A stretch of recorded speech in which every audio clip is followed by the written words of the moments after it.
ounces. First 12 ounces, yeah. First 12 ounces. First 12 ounces, yeah. Y'all better listen up. This sports talking tough. So if you got a cup, go on and raise it up. I'll raise one with you as we talk about the sports. It's raining stats and rumors. Let us give you the report. This is First 12 ounces. First 12 ounces, yeah. First 12 ounces. First 12 ounces, yeah. What is up, everyone? Welcome to episode 7 of First and 12 Ounces. Also, it's anniversary week. Me and Buddha started this a year ago on OU Texas weekend, which falls this Saturday. So officially hitting a year. I think we officially hit the year last week, the way the dates fell. But I may be wrong. I don't know. I know it was the second week of October, no matter what, is once we started this. So second week of October is this weekend. Guess what? It's our anniversary, brother. We did it. We made it a year. We got the podcast running. We've been having fun with it. No looking back. Let's take this bitch to the moon and back. That being said, let's start off with it. Let's start off on one that we kind of pushed for. I made my picks on Friday. You weren't able to make it, Buddha, but I made my picks based off of Tony Soprano when I went with Rutgers, upsetting Nebraska, and I went into why I went with Rutgers. I went off of them because of what they've been doing. They were coming into the game 4-0. They looked strong.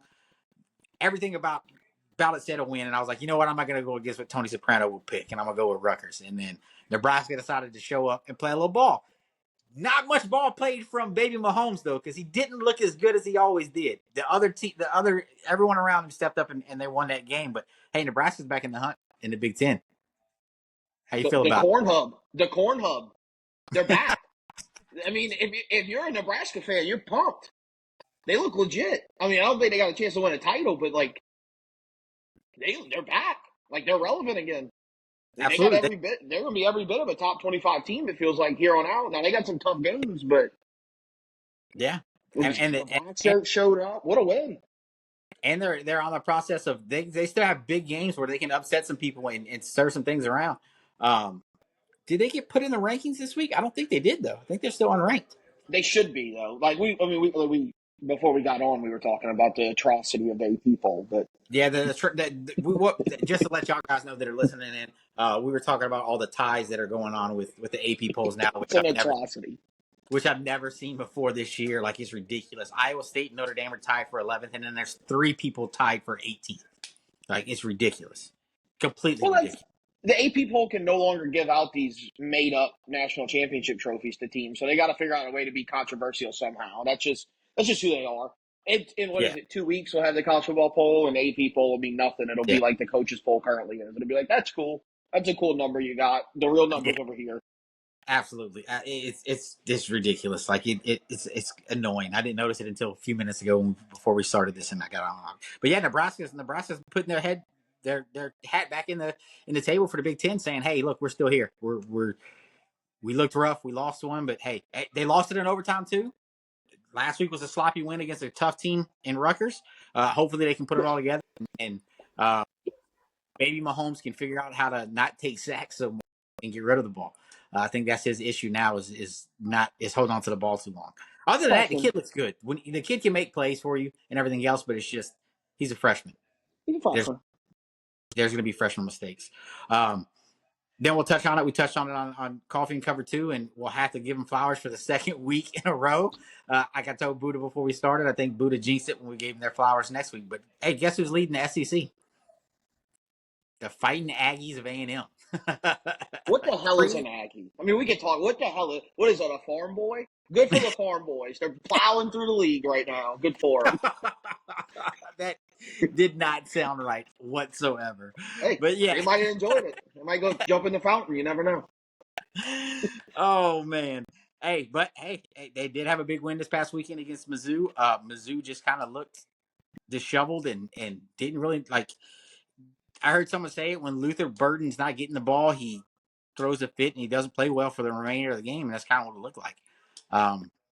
There were some calls. There were some calls in that game that could have went either way, but we're not ones to be stickler on. Hey, that call cost you a game or not. Wasn't there a penalty, if I'm remembering right, early in the game where they called illegal man down the field and the ref said he couldn't get the flag out of his pocket or whatever? Like, yeah, he didn't throw it. It was a touchdown pass to He's like, Luther Burton. I couldn't get it stuck. Yeah, it was a Now, huge touchdown pass. Now, when they went back to the replay, if you break it down, like, and you're a yeah. stickler for it, then yeah, it's what it was. But to throw it in Now, that big of a moment is like, yeah. I think Mizzou's more. I think A&M. I'll give them their props. They looked great. Wegman looked like they talked about he would look. I do think though on the Mizzou front, I think we talked about it last week. It was either on here or live. I don't know. Memory's not terrific. If you're not good enough to be undefeated, the loss will find you. yeah, The loss found Mizzou. Like they yeah. had been flirting with disaster now for a while. That offense is not what we thought it was going to be. A&M The, punched them in the mouth and just kind of put a stranglehold on them. I don't think A&M's that good. I think it's more of a product of Mizzou's probably going to end up dropping another 2 or 3. And you're going to find out Mizzou's a middle of the road type group. But good for A&M. They look great on both sides of the ball. I mean, I was shocked with Wegman. What a decision by Elko to take Marcel Reed out, who had looked like he had gotten offense going, to just go back to the guy that had looked bad. And it was the right decision. So good for A&M. absolutely. And me and Hats me off and to them. me and Bo talked about it on Friday. I was like, hey, I think it's going to be a tough game. I think A&M's going to play him tough. But I literally was saying they're going to play him tough because of this young quarterback. I was like, this young quarterback stepped in and it is doing stuff that we didn't see Wegman do.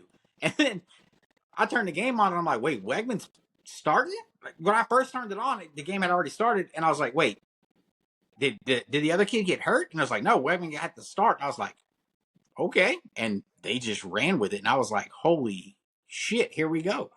Because even Bo alluded to it. Bo's like, yeah, I like that little quarterback. That little quarterback they got is stepping up. And then He was really good.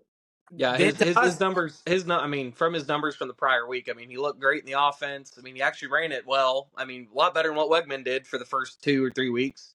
Hey, And maybe then, good. but then he turns around though against the Mizzou team and drops a 40 bomb on him. And I mean, made it look like he was playing a junior high football team. Looked like he was out there playing pee-wee players. So I yeah, mean, it I think being a young quarterback, you're going to have those games. You're going to have a game like that where you look phenomenal and you look like you've been there a while. But then, like, next week he could come out and have a Nico game. He could have 96 yards, and I mean, then you lose. Then you're going to lose the game and you're going to give yeah. one up. So I mean, I wouldn't. I give them their flowers for getting the win against Mizzou, who is a very big momentum team. But I wouldn't necessarily give them the flowers for the future. They get one rose and that's it. They're getting one per week like The Bachelor, and that's all they're Hey, getting. Marcel Reed's the winner here. He showed he can play. Now he can get out of College Station if he wants to next year. He can go be a quarterback. He can leave the Colts. He might be the whole winner in this whole thing. He might have won more than A&M won this past Saturday. He now gets to be healthy, and he might get to bounce out of there at the end of the year. I got a good source to talk about going into quarterbacks leaving after a year coming up when we get to it, but I'm going to say that till we get to it. Also, big news: Michigan drops the ball against Washington. Called that all damn day. Orgy cannot throw the ball. He's an awful quarterback. I don't know how many times we have to say that on here. For you Michigan fans out there, he sucks. Okay? I don't care what you got to do. Just run the wishbone offense. Do what the fucking service schools are doing. You run both your running backs out there, get Mullins and Edwards both on both sides, and then figure out which option you want to run, because that's all you guys can do, and leave Loveland running a little post route. That's it. That's all you guys need to do, and your defense is going to show up. You guys are going to run the game down, play it slow. Will Johnson's probably going to get a pick six somewhere, and then you're going to have Loveland and then your two running backs going to be eating the whole time. You cannot trust Orgy to try to throw a freaking football. It's disgusting. I can throw it better with my left hand. It's nuts. How do you get to Michigan as a quarterback and be that inept at throwing the football? Like, how do you lack the ability just to make basic passes and you become the quarterback at the reigning national championship school? How does that happen? Now, I do think Washington kind of got, like, everybody kind of big brothered Washington. Like, they're not good because they lost their coach. Like, they got a new Penix is gone. Will Rogers was pretty solid at Mississippi State. And Jed Fish is a damn good football coach. People forget how good he was at Arizona last year. Like, they still are good. And it was at home. It was a revenge game. There is I think Bo mentioned it last week, the revenge factor. Like that's a thing. It's a thing you got to take into consideration. And Michigan's not very good. I mean, Yeah, they're like good for their absolutely. defense, but like they ain't very good. No, they're not. I mean, like I said, like I said on the live, Will Rogers, he's a good quarterback. I mean, don't sleep on him. You try to sleep on him, he's gonna drop one on your head. He was good at Mississippi State. He was always about doing that. Always get great passing yards every single time he was out there. Average, 200, 250. I mean, it's nothing fantastic, but he's gonna pick you apart every single time. And what did he do to Michigan? Picked them apart and beat them by 10. And I mean, It, I don't have a lot to say about that. I saw it. I saw it right through the mirror. Right, yeah. I didn't have to look in the crystal ball on that one. Yep. And when we were talking about it, I was like, I think Michigan's just going to run the ball and drain the clock and play ball control and win the game.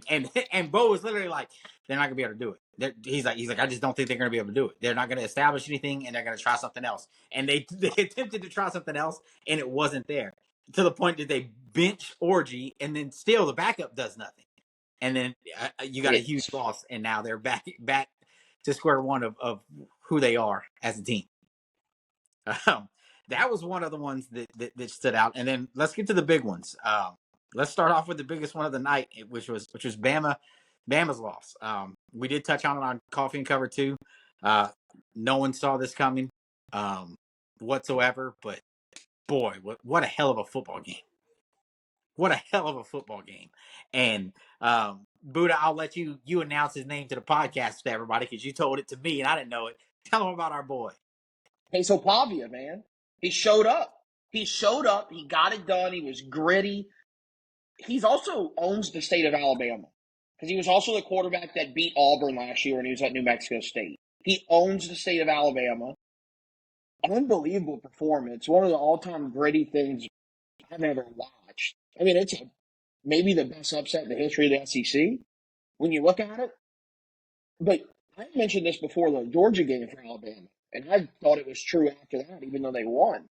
They got secondary problems. They got issues in the secondary, and I know they beat Georgia. Georgia carved them after the first quarter.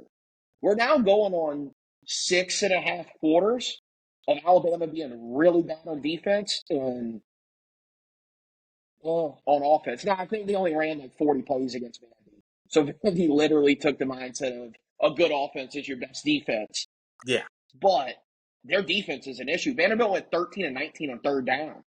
And a lot of that's Pavia. I mean, he played out of his mind. And the guts he took on that 4th and 1, where they had been doing that little read option deal, and then he steps back and just throws a dart to the end zone.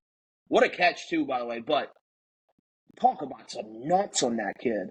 And then his post-game press conference is unbelievable. Greatest thing ever. Dude, Like Peso Pavia is a legend. He said, you know what? We've been hearing about Johnny Manziel for years. Peso Pavia's here. Sit down, Money Manziel. Peso Pavia's in town. I loved every second of it. I didn't know about the nickname before he even came out here. Buddha told us about it. He saw signs in the crowd and everything else. I love it. I think it's fucking awesome. It does kind of make me scratch my head and kind of get worried a little bit, because we got to face Peso Pavia coming up. But hell, he played his ass off, and that game was unbelievable. They never trailed. Yeah, absolutely. They never trailed against Alabama. They never trailed. Which the is closest correct. it got was 2 points. Yeah. And when it got to 2, Peso Pavia said, I'm going to let them swing, baby, and I'm dropping a 35-yard dot to the end zone to make this thing 30-21. They didn't trail. They beat Alabama. They punched them in the face. They out-physicaled them. They Clarkley out-coached them. And then you got the Alabama guy at the end of the game, Malachi Moore, on full crash-out mode. I mean, throwing his mouthpiece, kicking the football. He issued an apology today. That is crazy to me. Like, issue an apology, that's not good enough. I'm sorry. That's not, like, that shit would not have happened with Nick Saban as your head coach whatsoever. Ever. It wouldn't come close to happening. Like, the fact that, like, he threw the mouthpiece and he's, like, screaming, you're like, that's enough. And then they're trying to sub him out, and he's telling him he's not coming out of the game. And then he walks up and he kicks the football, and I'm like, he's losing it. They might have to get security involved here. This guy's going out of control. That's what stood out to me more than anything else. Like, the mouthpiece throw and a kickball that's still huge and crazy for it to happen, especially to happen in Alabama. But for him to refuse to be subbed out and the coaches to let it slide too. Like, oh hell no! I don't care if it's the end of a game. I don't care if I don't have a timeout or anything. If I'm your head coach and I'm telling you to get out and you're not coming off the field, I'm gonna make you get off the field. I'm gonna get on the field until you get off. You're getting off the damn field. Like, what Also, world do we live in? When look, you get when kids get away with stuff like that, like no. Well, didn't he want to And bring up this? Alabama keeps bringing up, Saban lost to ULM in his first season. This is vastly different. Bama had been down for years. For probably a 10-year period, they had a couple blips where they were pretty good. When Saban took over that program, they were not a great program when he took it over. Or let me rephrase that. They were a great program. They weren't in a great spot. they didn't have This team was just ranked number 1 in the country with the Heisman favorite. This ain't Saban's first year. DeBoer's got an issue he's got to solve. I think he can solve it, but he's got a real issue because they got out-physicaled by the laughingstock of the conference, and he's got players throwing literal temper tantrums at the end of it. Yeah. And that was also after you just got done beating arguably, obviously a top 3 team in the country too in Georgia, and then the dynasty. You just got beaten the dynasty in college football right now. Yes. And when Nick Saban took over Alabama, he didn't have what DeBoer walked. DeBoer walked into a team that was a play away from playing for a national championship. Yeah, when Saban took over Bama, he didn't have any of that whatsoever. He had Brody Croyle at quarterback. Yeah, he had to build it. So there's no excuses for that loss. The loss is ugly. It happened. I think, honestly, and you said it before, I think Vandy gets someone else. They have other people on the schedule that they could get again. Texas being one of them. I'm not saying Texas is. LSU's on it too. Like they're a dangerous team. And we said it when they first started and they first had their little run of undefeated. We said it on the podcast. Y'all can go back and watch that episode where we said, hey, Vandy's looking like they want to play some football this year. They've been playing everybody they've played close. There hasn't been a team every team they've played either barely scathed by or they've gotten upset. So because they missed a field goal against Mizzou. Yeah.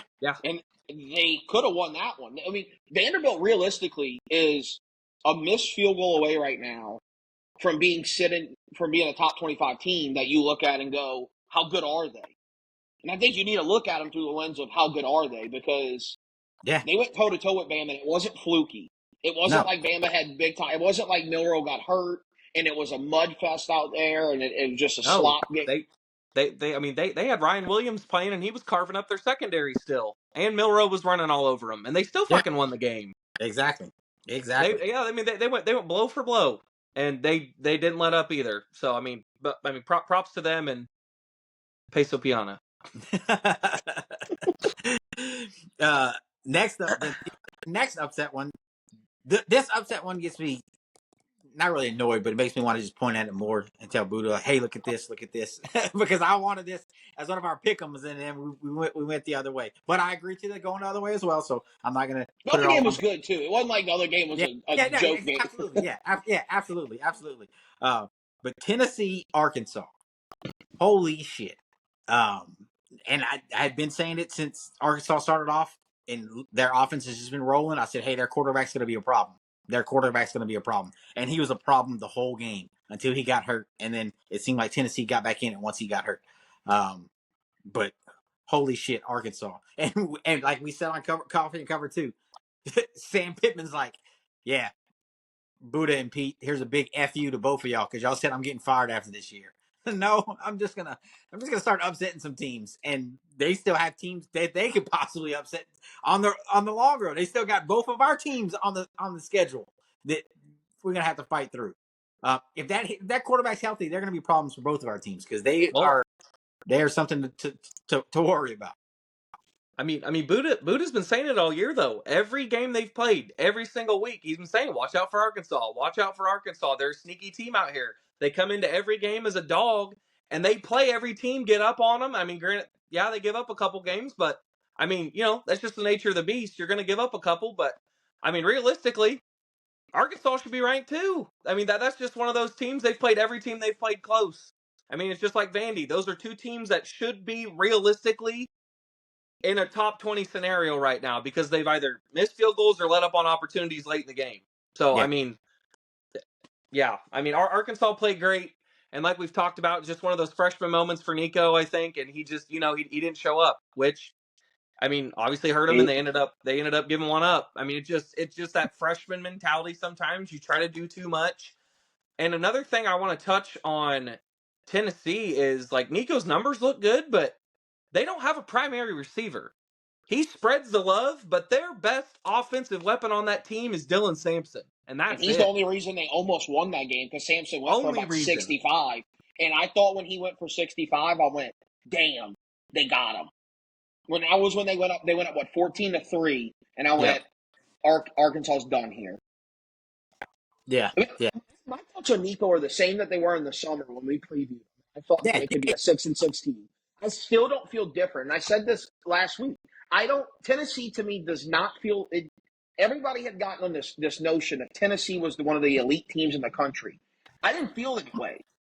They got a great, James Pierce is an elite player on the defensive end. But when you put everything on a freshman quarterback, it can really backfire. And here's what I think we've learned about Tennessee. So far, they've played two defenses that are competent. Haifa has hid Nico in both of those games, and they lost one of them because he hit him against OU. He hit him. When you go back and look at that film, he hit Nico. And then Arkansas got him. And I get what they did to NC State and these other schools. NC State's got a losing record. Like, you don't get credit for beating them when they were ranked 24th, and now they're like 2-4. Like, you don't get credit there, in my opinion. I still don't think Tennessee's that good. I think they're good. They're good, not great. And they had gotten lumped into this thing because they lost a game. What? The numbers is why they got considered great. The numbers that he was putting, that Nico was putting out there. But they lost a game in which I feel Sam Pittman committed in my rule of football, he committed the cardinal sin to me that you should never do. I can't stand it. You should always take points in the first half when you have a chance to. They opted to not do that twice. And I really thought when it was 14-3, I was like, it should be 14-9. This is going to be the difference. And you still lost that game. So I think the best coach in the field was Arkansas's defensive coordinator. Because also, dude, Arkansas's backup, what a play at the end, whatever. I mean, can't catch a snap. Dude, it felt like when he came in the game, every snap was just, every one of them was all over the place. Like, this guy can't catch a snap. Yeah. There's also people, I saw this everywhere. Something's funny here. Tennessee threw it.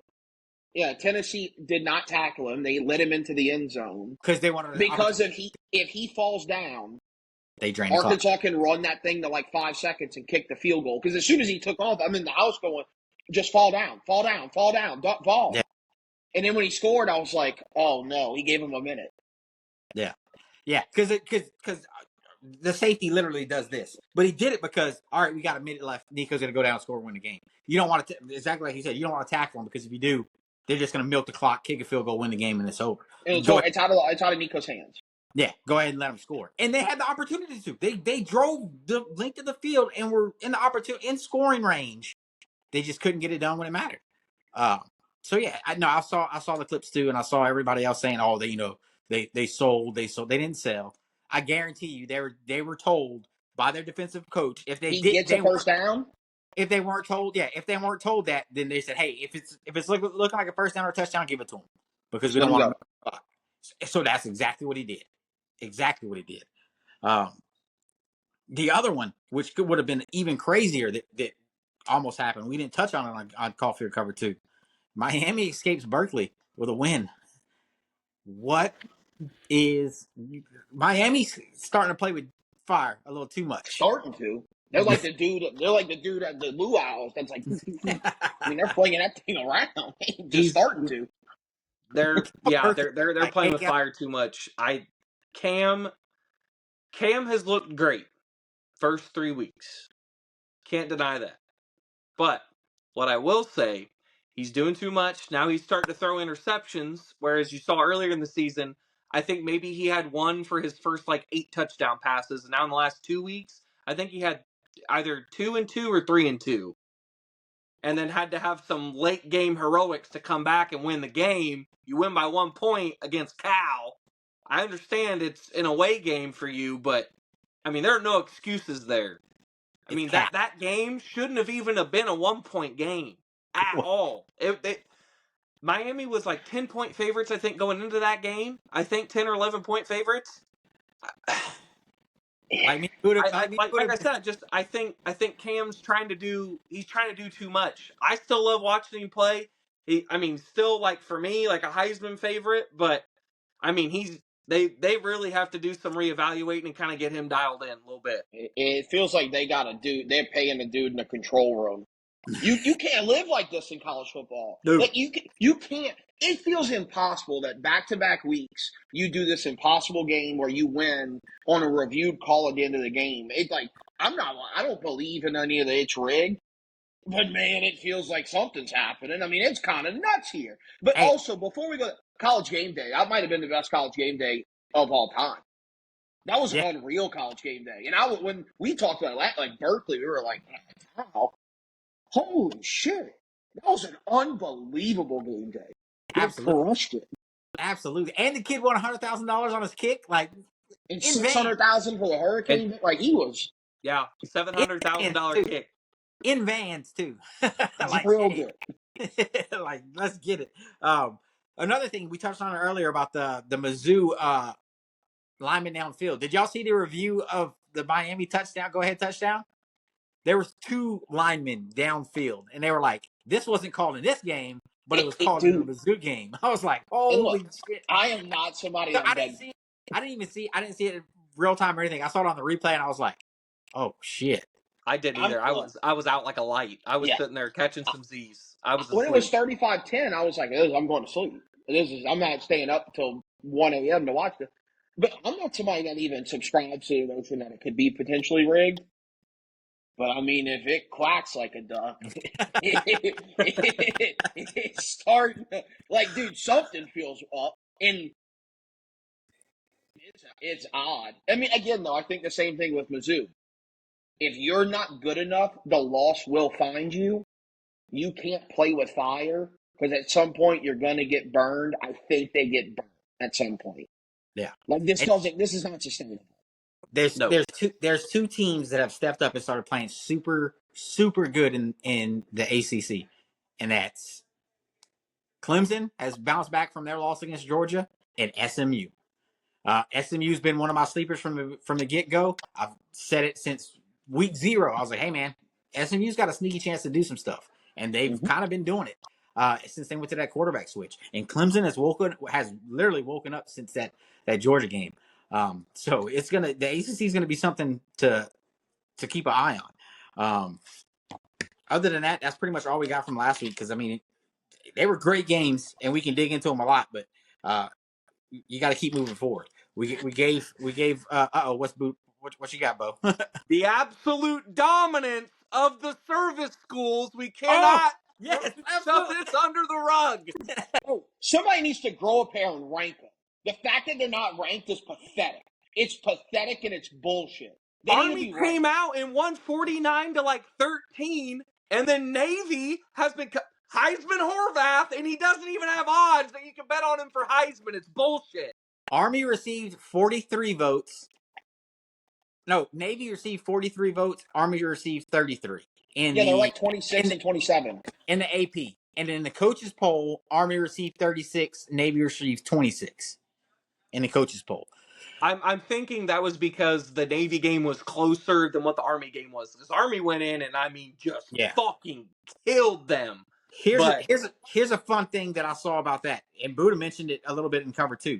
So if they win, if it's them 2 playing for their conference championship, they play their conference championship 2 weeks before the actual Army Navy game is scheduled. So they'll play the conference championship that week.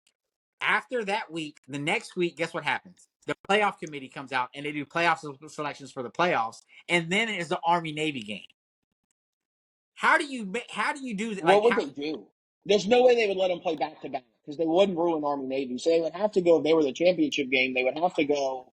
Whoever won that, that's going to be the championship game now, and the playoff committee would essentially have to look at it at that point and go, whoever wins is in. Like, this slot is Army/Navy. It becomes a playoff game, which is sign me up for that. Exactly. Sign me up for that being a playoff game. Absolutely, that will be. It's already one of the most watched games of that there is. I watch it every year. I love it. I'm a big Army Navy guy. Awesome. I think it's probably one of the greatest games of all time. So if the implications are that stat too, hell yes, the committee better do the right thing and say, you know what, this is your conference championship and your playoff berth. Y'all skip the conference championship game. Y'all don't need to do because essentially then it takes away from the Army Navy game because the conference championship is played at one of their whoever's the top ranked home team. So both the conference and the playoff committee need to say, hey, your conference game is going to get moved to the Army Navy game. So not only do you win the Commander's Trophy, you win the conference championship, and you win a playoff berth, and you get your playoff berth too. Holy shit, that would be insane. I'm all for it though. Like Buddha said, I'm all for it as well. I think Sign me up for that. I think it would be one of the best things ever. And never would I have thought though that the Army Navy service schools had been cooking this year. Never would have thought that. The only reason I ever even started watching them was 2 weeks ago when they played Memphis, because I was big on that game because I'm like, Memphis is gonna come out, they're gonna roll Navy. Yep. Hell no. Blake Horvath came out and said, "Not today, Tigers. You're getting poached," and that's exactly what they did. Came out, rolled them, and they've been doing it ever since. I remember when I had the game on, and when he popped that 90-yard touchdown run, I texted the group and I said, Navy's QB just went 90 yards, and you were like, he did. I was like, holy shit. Great game. Hopefully it comes down to that. Hopefully they keep, because honestly their only competition left is Notre Dame. Bo, and if Notre Dame, I was gonna say, y'all are talking about playing some hard teams on your schedule. You don't have both the service schools. Yeah, I mean, Notre Dame could lose both of them. Yeah. Theoretically, we had problems against the run with Northern Illinois. Yeah. Let alone two whole offenses built around an option run play. Like, dude, I don't know. It's gonna be fun to watch. I'm ready to watch both of the games, but I mean, we gotta handle Stanford this week, which I hope to God we can. But Stanford, the only flowers I will give them, they have one of my favorite players to bet on. So, and it's their wide receiver, Alik Iomanor. That kid catches yards like crazy because he's the tallest player. I think the tallest receiver they have, and he's got decent speed and has amazing hands. So that may be one of my bets this week. Or Xavier Watts is going to come out and fucking take his head off. I have no idea. Or Jack Kaiser is going to rupture his spleen, hit him from behind or something. I have no idea. But anyway, that's beside the point. But no, I definitely wanted to touch on the service schools. I know I've been talking about them a lot. So yeah, I just wanted to toss that in there. No, they definitely need their roses, and that there's something to watch for sure. And they get the full bouquet. They're not like A&M and only get a rose. No, yeah, they get the full bouquet. They get the full bouquet and a drum of 50 round mags. 50 caliber magazines. Anyways. Ammo and a bouquet. There we go. Yes, sir. Last one, and then it'll lead it into this upcoming week. Ole Miss looks super strong against South Carolina. Jackson Dart came out and kind of did his thing yet again. I love his clapback on Twitter from the dude doing the guns, and he said, "How you gonna take 100 shots and not hit one?" Yeah, he quoted young Dolph. He quoted Dolph. Nuts. How you gonna miss the whole 100 shots? I was like, dude, what is taking over college football now, where guys make a play and they just go, "I'm emptying the clip on the guy." It's just a new thing. They're like incomplete pass, and they're like, yeah, I have no idea. What are you doing? Like, calm down. Like, no. Army and Navy can do that because literally they probably have to do that after they probably get done and have to go do field training and actually shoot guns out into the ocean or go shoot targets out the field. Exactly. But I wanted to touch on that. Hey, Ole Miss did look strong, but we'll take that into this one of this week's up and coming games that we're looking at, which is a big one with a lot of implications pertaining to the SEC and playoff berths. We got Ole Miss LSU. This is Magnolia Bowl. Big game, historical game. They do play for a trophy. They don't really hype it up as much as I think they should. But it's the Magnolia Bowl. It's Ole Miss going to LSU. We'll see how it comes. Hey, does Ole Miss do like the old traditional? Do they wear the Reds into LSU, into Death Valley like they did back in the day, or are they wearing the baby blues? What do you think? And I had to guess they're going to go baby blue. They're going to go baby blue. And if I had to take a stab, LSU wears gray face masks with numbers on the side of the helmets. They're celebrating 100 years in Death Valley. This game, I said it on Twitter, and I actually think it, that this game this weekend has the most playoff implications because both teams are thoroughly in the mix of it, and they both already have one loss. So the second loss puts you way behind the 8 ball, whereas whoever wins really springboards themselves into a really good spot. I don't know the exact number. I can't remember any time in my lifetime that Ole Miss has been favored at LSU. Ole Miss is favored by, I think, 3 right now. It's a game where, I don't know, I think I can go back and forth on where I lean in this thing.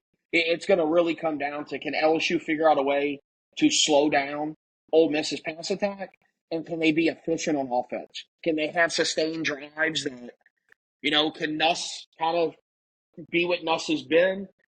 It feels very, very evenly matched. It'll be a nighttime. I'm jacked up about it. I mean, there's a lot of stuff with this game. I mean, like I said, whoever loses is in a real bad spot. Yeah. And we're not going to make a pick on it because it's one of our game day picks. We'll make Yeah. those picks Friday. But it is one of them that all of us are going to be tuned into. Hey, Ole Miss comes in with the number 3 defense. LSU's defense is currently sitting at 49th overall. LSU's offense is coming in at 31st, which I thought it would have been higher than that, but it's not. It's at 31st. They're 2 in the S&P. It's their offense is kind of weird because they're running game. Yeah. Ole Miss is sitting at 10 offensively. And then when it comes down to the quarterbacks, Jackson Dart is number 3 in passing, and Nuss is number 7. So it looks like it's probably going to be those 2 guys leading the way onto where this game leads. I feel for LSU because you're going to need a big game from your defensive backs facing a quarterback like Jackson Dart, but same thing for Ole Miss. As good as their defense has been, their DBs are going to have to step up because Nuss can sling that thing. He's been doing it all year. Some of Ole Miss's defensive ratings right now are based on their leading SEC in sacks. The number's a little skewed. So when you really look at the sack numbers that they've had, I think they had 4 against South Carolina. I want to say all 4 of the sacks were Sellers running into a defender. Like he went first read, wasn't there, and he tried to take off, and he ran into a guy's lap. Now, it's still a sack, and you get credit for it. But I don't know. I think that D-line isn't as elite as the numbers currently put it. And LSU's not going to do that, right? And LSU, the strong suit of the team is the O-line. I'm very intrigued to see that matchup. Like, is this Ole Miss D-line really elite? Or have they kind of walked into a couple running quarterbacks? Yeah. They're running. The one thing I want to touch on, though, I feel like LSU's defense, I know we talk about the DBs a lot, but I feel like LSU's defense is a little bit more battle-tested. They've had a lot harder of a schedule to deal with than what Ole Miss has. Ole Miss, first couple weeks, had a cakewalk. Then you give one up to Kentucky, and then, obviously you go in and handle South Carolina, handle business there, but, who have you played? Don't get me wrong. I'm not going to discredit Dart for what he's done there. You can't just go into any school and drop 40 plus every single night. Phenomenal, of course, on his end. But LSU's more battle tested. They've had harder opponents to play against, and they're not playing against a bunch of puppies. They're playing against pit bulls. So I don't know. Like you guys said, I think it's going to be a great test for both teams. LSU's going to come in and play another great ranked team, and Ole Miss is going to have to see if they have the balls to come in and maybe make a late season run. I think this is going to be their, obviously biggest test to date because they haven't played anybody. But that place is going to be on springs. Yes, yeah, you have 2 gunslinging quarterbacks going up against one another. I think that game, and there's maybe 1 or 2 others I was looking at that are going to be incredibly high scoring this weekend. So those are 2 I'm definitely going to be targeting this is 1 I'm definitely going to be targeting for sure. Both pass props and that over under, which I got to check it again, but it's probably looking beautiful if I had to guess. Absolutely, it's going to be a big one and one that we're going to be tuning into for sure. Another one of our pick'ems. this one snuck onto our pick'ems because of Penn State. USC isn't as hype as it once was because USC dropped another one, so they lost their spot with our pick'ems. But K State, Colorado, essentially playing for the Big 12. They're two big dogs. It's probably going to be the winner out of these two to probably meet up with BYU in the Big 12. Yep. It's going to be a crazy. Like I said, it's one of our pick'ems, so we won't pick on them. But that's one that we'll also be tuning into. Other than that, we got SC Bama. I think Bama literally has to watch their guns again. If they're going to bounce back, they got to bounce back convincingly against a pretty stout defensive front in South Carolina. But we'll see. This is one of those games where we'll see if South Carolina can step up and play as good as they did against LSU, because they arguably they haven't played as good as they played anyone like they played LSU. Well, and this Alabama team, I think one thing that would benefit them is to actually take Ryan Williams out of the playbook a little bit. Because I think one thing that's screwing them right now, and it got them against Georgia too late in that game, is they're so big play dominant that what happens is they're scoring so quick, and then other teams are just going to continuously take this mindset of like, drain the clock. Let them score in 10 seconds. We'll take 7 minutes to go score. So we can do this all day because eventually you're just not going to have the ball. And we'll just run this clock out if we ever get a lead. Yeah. I think they got to like start. Can they be a little bit more methodical, which is crazy, but it feels kind of like LSU did last year with Jane Daniels, where it was like, man, the defense has got issues. Can we stop scoring in 2 plays? Like they're tired and bad. Can we just be bad, not tired? Yeah. Yeah. I like that analogy. And then next up, that's not one of our pick'ems, so we can touch on it here before we get to the big one. Florida, Tennessee, biggest cocktail party. Not that much of a cocktail party anymore. I mean, No. I think Tennessee kind of gets their things straightened, but hey, they're going against a good 3-2 Florida team that nobody thought would kind of bounce back to start to do a little bit I of. think their over under on the year I think was 4 wins, wasn't it? Was it 3.5 Yeah. or was it 4.5? I think it was 4.5. Regardless, it was in that realm. Regardless, it was like right in that range. But I mean, to be brutally honest, that Florida team, I thought UCF was going to go in there and go beat them. And Florida, I mean, they surprised me. Came in, beat the shit out of UCF. Yeah. So, and let this not. I still think Billy Napier's getting fired at the end of the year. I just think they're playing better ball right now. That's it. We just gave them the upset. But I'll look at it like this. I don't think, I just finished saying this, I don't think Tennessee's as good as people think they were. Yeah. Florida's spicy. And this is a big rivalry game. I think Tennessee gets they get it, but I don't think this thing is going to be like the experts might talk about it, where like Tennessee has a bounce back, Florida's way down. I think Florida's got a chance to pull it off, and I think Tennessee ends up getting them. But I think this is going to be a pretty good game. Yeah, it'll be this weekend is stacked with games to watch, stacked with them. That being said, I'll go ahead and crack the one I've been holding on to just for. We'll talk about they've got Florida at 14 big point game. dogs. Oh, what's that this beer say? Oh, yeah, we'll talk about the big game this weekend. So we got Red River. Not anything big, just a bragging rights for the rest of the year. They've had them since they beat us this past week. But hey, we got 2 good teams going into it. Well, I say 2 good teams. I'm lying about one of them because they're not good at all. And that's just the facts. That's not being biased as much as y'all think it is. That's not. We've all said it. OU is not a good football team. Plain and simple. They're not on any side of the ball. Their offense don't project to me. You got to believe they're not good. You don't got to project. I don't need to believe. I know for a fact they're not good. And honestly, their defense is as good as we hyped them up to. Their defense is overall 19th. Texas's defense hasn't been getting respect. They're 7th overall. Or no, they're 2nd overall in defense. Everyone keeps overlooking Texas's defense. Texas has never trailed a game this year. Hasn't happened. Never trailed a game so far this year. Then everybody's going to say, y'all haven't played anybody. Okay, keep it moving. We're playing OU. After we beat OU, everyone's going to say, well, y'all beat a bad OU team. Let's see what y'all do against Georgia. Then after we beat Georgia, everyone's going to say Georgia had a down year and y'all had an easy SEC schedule. That's the narrative and the goalpost is going to get moved. We're not worried about that goalpost now. Now we're worried about beating the shit out of OU because I hate OU. Everything that they stand for, that's just how it is. That's how rivalries go. OU's offense is ranked 69th overall. They still don't know who their quarterback is. Speaking of their quarterback, the source that I got close to both programs said today, big big thing said today. Whether it's true or not, we'll see. But I mean, it's a pretty good source. Jackson Arnold is done at OU. We won't see him play another game because he wants to save his red shirt and he's walking away afterwards because he feels that he can he save that feel, red shirt. He's done regardless, in my opinion. he feels that Yeah. he feels that he was the scapegoat of their losses. So when they pulled him, he said he won't play. He's not going to play another game. Now they did try to sell it hard. Oh, he's suited up, he's ready, and everything else. But from everything that I've been told, yeah, he'll suit up, but he's not. He's not seeing the field. If that's the case, that's a crazy thing that he feels he was the scapegoat.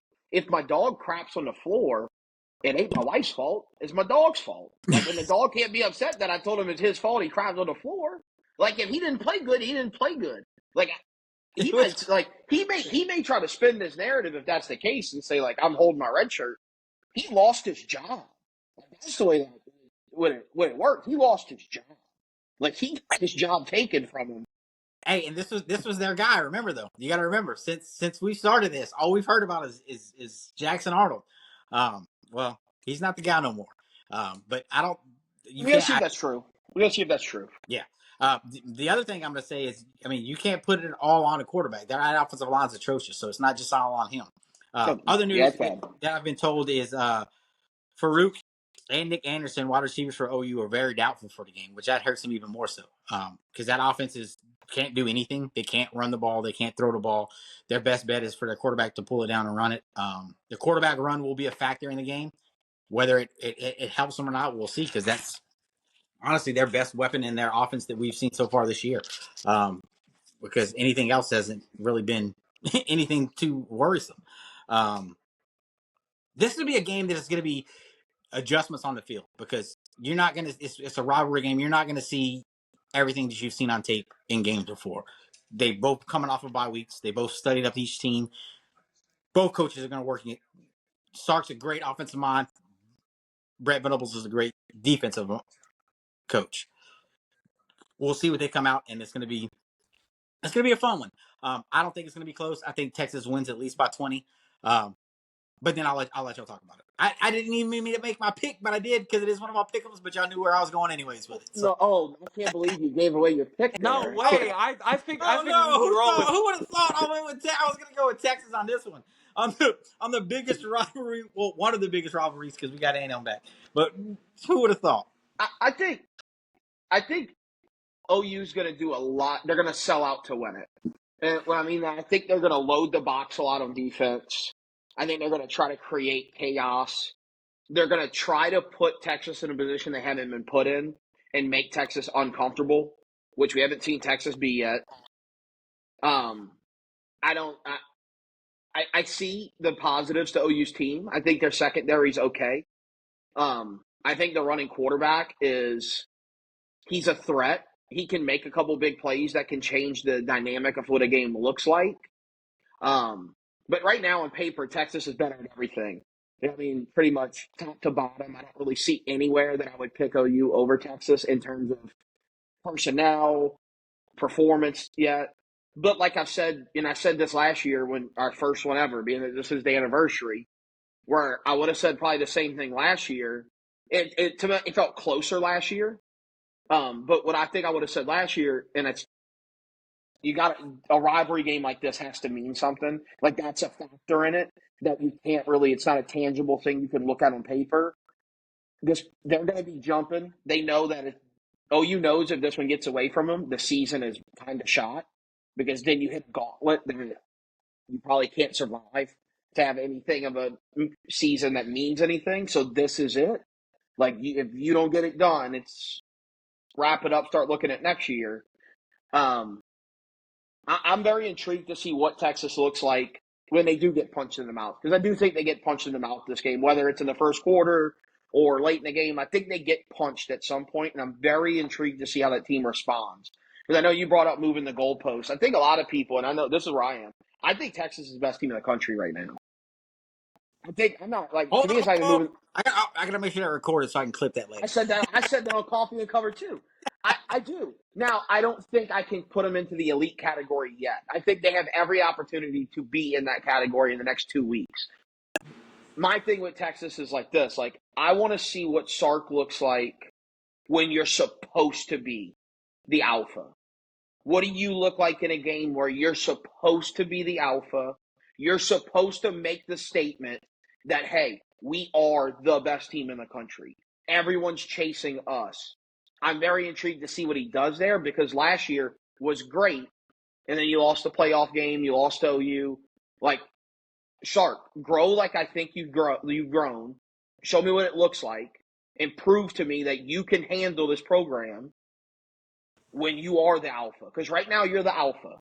And only bad things can come from this week, essentially. Because if you go pummel OU, everybody goes, you're supposed to do that.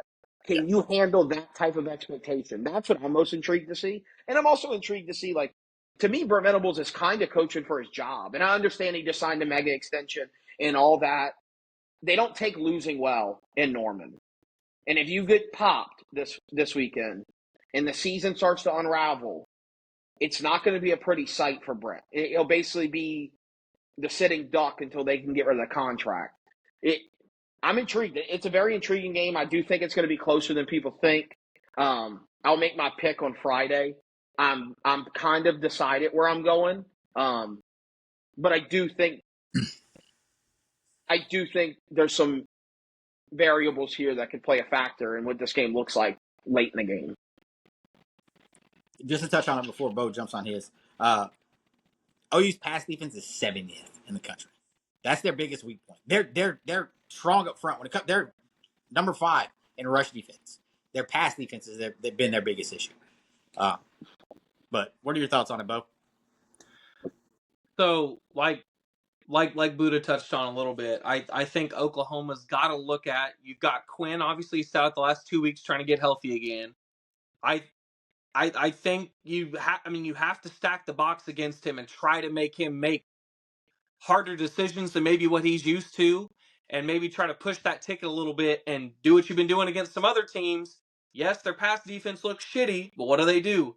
They make some defensive plays. Doesn't look great, but they make a play, and then it changes the whole momentum of the game and flips it on its head. So then you got to look at, is Texas going to be able to, and I think they will, but they're going to have to dominate the run game in this game against a fairly stout OU run defense.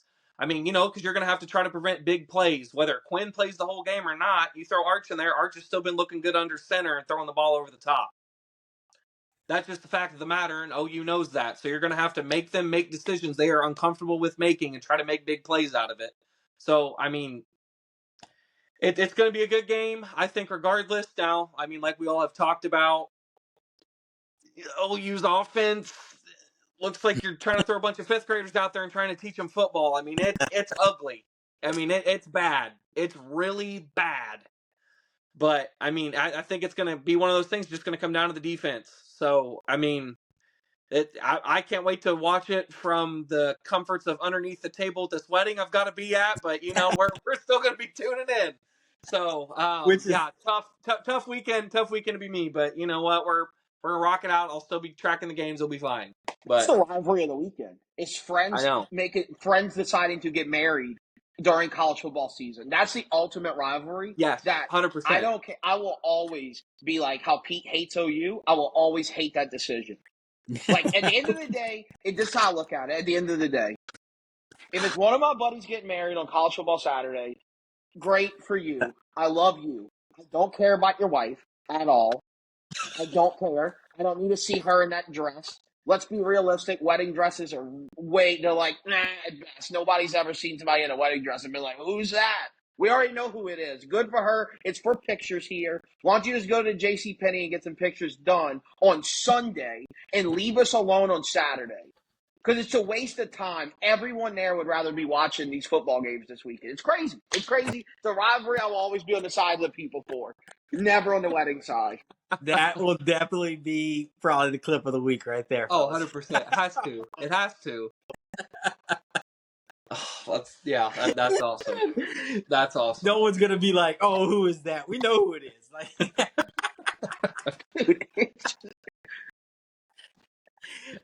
damn. That was great. Oh, man. Oh, I think that's all we got to. So what a way to end it. Holy shit. Damn. That was probably the best, probably one of the best takes you've ever given right there, Buddha. I'll swear on that one. Oh man, yeah. So we got a fun week of. Hey, and I'm gonna talk shit. I'll let y'all know now. If you aren't ready for it, I'm gonna talk. There's gonna be a lot of shit talking. So get ready to bookmark it in case it does go south and Texas loses. But I'm not gonna be saying, "Hey, I'm eating shit" or putting a burrito anywhere it don't go because Hell no. No, because you already jinxed your team. Don't do that. No, because what happened? Both those teams lost. That is not happening here. But look, hey, that's all we got for y'all today. We'll see y'all Friday when we make our picks. And we got some big ones to make, and it's gonna be fun. We're gonna have fun with it. We're gonna have a great weekend with it as well. What else you got for him, Buddha? Nothing. Who dat? The Saints play in 30 minutes.